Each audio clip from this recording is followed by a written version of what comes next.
And good evening, everyone, and welcome back to the Takedown Troop. This is your weekly TNA wrestling podcast here at the BC Wrestle Pod.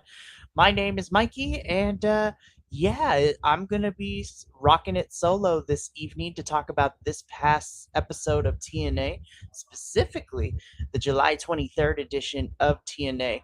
It's going to be a quick one because we're in the midst of building towards our next pay per view for TNA, which is Lockdown, which is happening at the end of August. We have a couple of news things to report. It's been a hot minute since we've been here. You might be hearing some wind blow through, but that's because I got the fan on because it's 115 degrees out here, y'all, and we ain't trying to sweat to death. So I apologize in advance. But y'all already know the drill. We pretty much go live a good chunk of the week on your favorite streaming platforms. You can check out the YouTube for the edited video, which will be up tomorrow at 12 p.m. Pacific, 3 p.m. Eastern. We have social media at BC Wrestle Pod. We have merch, bcwrestlepodshop.forthwell.com. And last, but certainly not least, we have a coffee. It helps us pay for this pay-per-views. It's been helping us pay for all the things summer because your boys don't get paid during the summer, unfortunately, but that is okay. But without further ado, we're just going to get into this. We're going to make this short and sweet because, yeah, it was a pretty self-contained episode.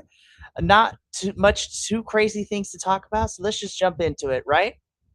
Alrighty. So this week for TNA, we kicked off with a tag team match. This is AJ Francis and Frankie Kazarian taking on Moose and Elijah. So this has been interesting because Elijah and AJ Francis have kind of, at least we thought their feud was over at Slammiversary, but it seems that they're still within orbit of each other. And now we're throwing Moose and Frankie Kazarian because Frankie Kazarian ain't got nothing else to do.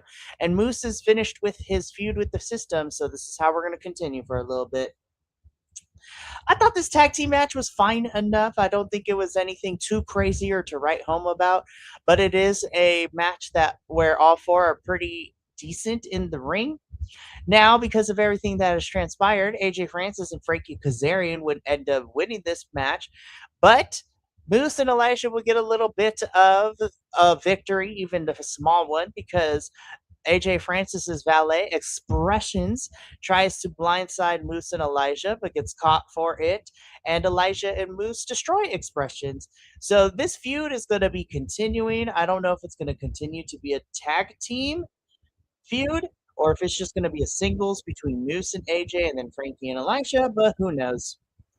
Again, this match was fine. Nothing too crazy, nothing to write home about, but it was a pretty decent match and a decent lead to open up the show. After this match, though, we get into what I call the three-part story here. Mustafa Ali, our current TNA International Champion, with his new Secretary of Affairs, Mila Moore, as well as the rest of Order 4. Mustafa Ali is holding an election where the whole entire TNA locker room will vote for the next person to have a TNA International Championship match against Mustafa Ali. Now, this is the setting bit. Here in this part of the segment, we are told what is happening, and we get the votes that are going to be transpiring throughout the rest of the episode. So we're going to come back to this a little bit later because we really came back to this in like 3 other segments after this. So all you need to know right now is that this sets up the international championship voting, and we would continue the story a little bit later in the show. We come back from backstage and we get into our next match, our second match of the evening. This is continuing the KO Television Championship inaugural champion tournament. And so we have Elena Black taking on NXT's Wendy Chu. Now, if you have forgot the rules of this, each match is 10-minute time limit. And so I was like, okay, we're going to see what happens. Now, this match in itself was really fun. I really like Elena Black, as I have said on previous episodes here of the Takedown Troop. And I really do love Wendy Chu. I think she's been fun to watch over the last couple of years in NXT, and it's really fun to see her here. Now, this match was a lot of brutal back and forth. I thought it was a little bit more hard-hitting than I thought it was going to be, and I was very entertained with this match. However, This match goes to the full 10-minute time limit. So I'm thinking to myself, I wonder what they're going to do here. So our ring announcer tells us that this match has reached the 10-minute time limit, and therefore both Elena Black and Wendy Chu have been eliminated from the tournament, which means that M by Elegance has advanced all the way to the semifinals because these two have been eliminated for reaching the time limit. And I've just sat there, I was a little confused. I was like, that kind of is not cool. I thought maybe we get a rematch or maybe like a triple threat or something or sudden death. But the fact that if both competitors reach the 10-minute time limit, they will be eliminated from the whole entire tournament is interesting to say the least. So Elena Black and Wendy Chu are eliminated, but Zaya Brookside, our TNA Knockouts champion, comes out and she attacks Elena and attacks Wendy because, which I don't understand why. And yeah, I'm a little bummed to see Elena and Wendy eliminated from the tournament. I kind of wanted to see Elena go a little bit farther, but I'm not the one that books the show, and that's how the cookie crumbles, as the kids say. But it seems that we might be setting up Elena and Zaya possibly down the line, which I'm not upset about as well. But again, this match was fun. I'm just bummed that both Elena and Wendy are eliminated from the tournament. Now, after this match, okay, let's just rip the band-aid off because we always get a system promo. It's always the same thing. Each member of the system talks. They talk about how they run TNA when clearly they don't, and all that stuff. It is the same paint by numbers promo we get from the system all the time. The only difference is this time is that they are interrupted by Ricky Sosa and Leon Slater because both of them are tired of the system interfering and, being an annoyance to everyone. So essentially, this boils down to the following. The system think they're great. They run TNA when they don't. Interrupted by Ricky Sosa and Leon Slater, who state that they're done and they're tired of their shenanigans. Thus, we're getting a tag team match between the system and Ricky Sosa and Leon Slater next week. So that is all you need to know. Didn't really care for this segment because it's the same thing all the dang time. After this promo, though, we get to part 2 of our international championship voting. So the suit, Daria Ray, is backstage, and she has tallied up all the results, and she announces that the person with the most votes, and thus getting a TNA International Championship match against Mustafa Ali, is Jason Hodge of Order 4. So Tasha Steeles and Jason and John Schuyler are celebrating, but Mustafa Ali does not like this and he thinks this is a joke. So he demands Jason Hodge go to TNA management and tell him that there's been a mistake and that he is not going to take this championship match. And Jason Hodge is like, no, I kind of want it, but he is afraid and been conditioned to listen to Mustafa Ali. So he's going to go do it anyways. This is going to be interesting because when we get to the third part of this whole entire story, we finally might be seeing the slow descent of Order 4 of them breaking up, but we'll see how that all goes down. So we cut back for backstage and we get into the longest match of the evening. This is the cinematic Righteous Deletion match between the Hardys and the Righteous at the Hardy compound. I'm not even going to get into too much detail because y'all need to watch this match for yourself because this match was insane. Y'all already know anytime we get a broken heart, when we get a Hardy compound match as a pre-tape, they're going to give us some shenanigans. We had children beating up wrestlers. We had a bonfire. We had killing. We had people getting high off plants. We had fireworks. We had the Lake of Reincarnation. We had somebody in a coffin. We had people jumping off of construction equipment. This was insane. This was crazy. This was silly, and I loved it. The Hardys win this match. I'm wondering what is going to happen with the Righteous. I haven't heard that their contracts are up with TNA, so who knows what's going to happen. But this was fun. This was silly. Y'all need to go watch this match for the sheer absurdity that this was. Honestly, In terms of gimmicky stuff, this is my favorite thing on the show, gimmick-wise. My favorite match-wise comes at the main event. But yeah, y'all need to go watch the Righteous Deletion. This match was crazy. I love it when I love it when we get these types of matches because as silly and stupid as they are, I really have a great time with them because wrestling needs to be fun and stupid sometimes. It doesn't need to be overly serious or overly choreographed. It just needs to be fun. And as silly as this was, I had a blast with this. Y'all need to go watch it. After the Righteous Deletion, we get part 3 of our overarching narrative of the TNA International Championship. Jason Hodge is at TNA management to go say that it was a mistake and he rescinds the offer, but he is stopped by Leon Slater. Leon Slater gives Jason Hodge a pep talk telling him how he voted for him and a bunch of people in the locker room have voted for him and they have seen the way that Mustafa Ali has treated him and that he should take the shot because he deserves it and he has earned it. So when Leon Slater leaves, Jason Hodge is still conflicted, and his wife calls him on the phone and talks to him, and he walks away from the office, and we would get the final part a little bit later. I actually really enjoyed that we took the time to tell a quick narrative with some pre-tapes backstage to get to this point, and we're going to get the final part of this a little bit later in the show. But after this part, we get into our next match, which is our second Knockout Television Championship Tournament match. Jada Stone taking on do you want to know something? Alicia Edwards. It's been a hot minute since we've seen Jada Stone back in TNA. She's been gone for a little bit. I don't know if it's due to injury, due to other stuff, but I'm happy to see Miss Jada Stone back on my screen.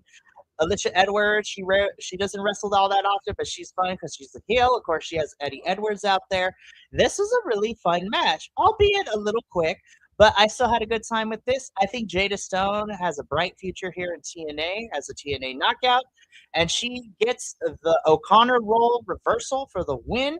So Jada Stone will be moving on to the next round of the tournament, and we'll see how that all goes down. But again, this was a short match. This is really quick. I had a good time with this match, and I'm happy to see Jada Stone win this one. Now, it has all led to this in our overarching narrative of this one. Mustafa Ali asked Jason Hodge if he did what he asked. Jason Hodge said no. Mustafa Ali dismisses the rest of Order 4, and these two have a heart-to-heart conversation. Jason Hodge is the man of the people right now because he says, with everything that I've been through, I want to do this for my wife, my child, something that you should relate to, Mustafa. So we're getting this championship match next week, y'all. It's going to be Mustafa Ali versus Jason Hodge for the TNA International Championship. I think Mustafa is going to retain, but I do think it's going to be a great match. And honestly, I think this is where we finally see the beginning of the end for Order 4. And that is going to be it for them. I have a lot of grievances with TNA right now. But the one thing I did appreciate with this whole entire night is that we got these 4 pre-tapes that told the story and set up a match for next week. If TNA can do this more often, I will be more content. I'll still have my critiques and my criticisms, but this is all I want. Just treat it like a regular wrestling program. It doesn't need to be that hard. So again, Mustafa Ali versus Jason Hodge for the title next week. So it should be a good match. Guys, we finally made it to our main event, and this was my favorite match of the entire night. Nick Nemeth, the champion, taking on Casey Navarro. Man, this was a really good match for the sole purposes that Nick Nemeth continues to be an absolute crappy heel, which I love, and being a cocky heel, which is great. But this was a star-making performance for Casey Navarro, in my opinion. Now that Mike Santana is gone, which I'm going to talk about in a little bit, we need to start building up some more baby faces. And honestly, Casey Navarro and Leon Slater are like my top 2 people to build up to baby faces to become TNA World Champion at some point. Casey Navarro came out swinging. He was firing on all cylinders this whole entire match. Nick Nemeth got cocky at first, but then took Casey seriously.